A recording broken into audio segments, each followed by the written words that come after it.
अस्सलामु अलैकुम वरहमतुल्लाहि वबरकातुह।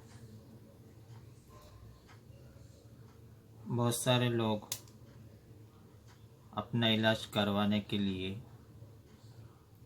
या फिर लोगों का इलाज करने के लिए, कुछ लोगों को आमिल बनने का इतना शौक़ होता है कि वो गलत और सही की तमीज़ नहीं कर पाते।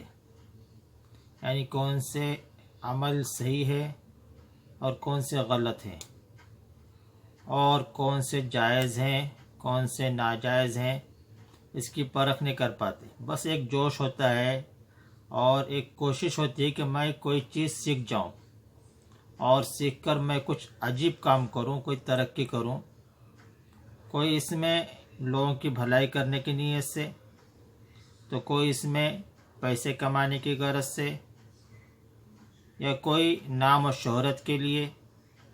बस ये चाहते हैं कि मैं कुछ अजीब चीज़ सीख जाऊं और मैं लोगों का इलाज कर सकूं और मुझे इलाज करने में कामयाबी मिले। बस इस कोशिश में रहते, लेकिन उसके लिए जो रास्ता अख्तियार करना चाहिए उस रास्ते से बेखबर होते हैं। कि सबसे पहले तो ये बात सोचना ज़रूरी है कि हम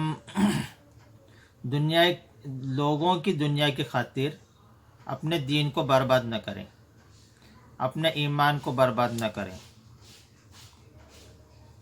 इसके लिए सबसे पहले हमको तो ये चीज़ समझना ज़रूरी है कि अगर हम किसी भी अमल को करते हैं, चाहे वो अमल हम दूसरों के इलाज के लिए इस्तेमाल कर रहे हों, चाहे अपने इलाज के लिए इस्तेमाल कर रहे हों, चाहे अपने घर वालों के इलाज के लिए इस्तेमाल कर रहे हों, हमको सबसे पहले इस बात की तहकीक होना चाहिए कि ये आमाल कैसे हैं। हम कोई भी अमल करते हैं तो उसकी तहकीक होना चाहिए कि ये अमल जायज़ है या नहीं।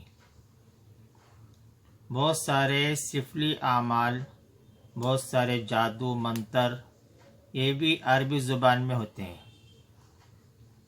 लोग लेकिन अरबी अल्फाज को देखकर समझते हैं कि जैसे कि कोई या कुरानी आयत हो या फिर कोई हदीस हो या कोई दीन की बात हो या कोई दुआ हो। सिर्फ अरबी ज़ुबान रहना इस बात की दलील नहीं है कि वो सही है, सच है